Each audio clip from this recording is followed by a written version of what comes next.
2014 NAFB Trade Talk. I'm here at GROWMARK with Nate Pearson. But let's talk a little bit about the growing season's over. We've done a lot of harvesting. What are you guys hearing from folks? Well, the biggest thing is we're kind of getting done putting ammonia on because of the cold weather, and that's really shortened up our plans to get the products out the door and onto the fields this year.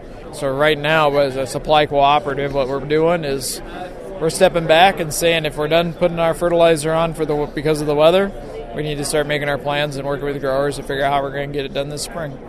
And let's talk a little bit, next spring is right around the corner. It always seems like, everything is very cyclical, and before you're harvesting, you're thinking about next year already. That's right. So, we have a saying, Pizza Hut doesn't run out of cheese, so we're going to work hard on supplying that product just at in the spring versus the fall now. So, but it's going to be critical to have the plans laid out with the farmer as to what they want, when they're going to want it, and so we can identify how we can supply it to them.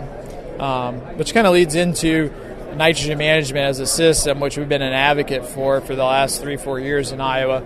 And what that is multiple applications of nitrogen, and really utilizing a 4Rs approach, and nitrogen stabilizers and enhancers and all those different products along with it. Doesn't mean putting on more nitrogen, it's just doing it in split applications with different products in the tank.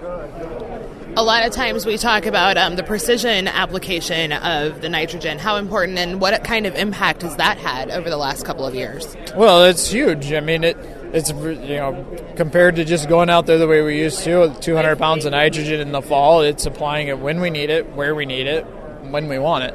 And, we've been seeing tremendous yield responses to doing it that way. And, it's all got to be part of that plan, though, as we head into the 2015 growing season.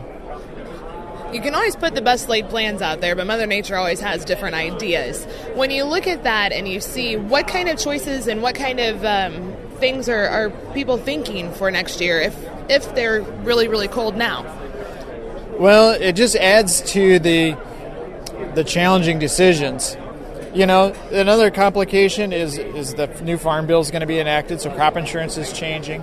Cash rents are being negotiated. Input cost is always a variable.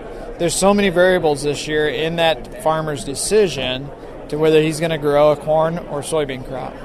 And we understand that. And it's going to be a matter of, and weather's another variable there going forward. And, it's just a matter of really partnering up and saying what's the best economic and risk management decision for that grower to plant in that field and move forward.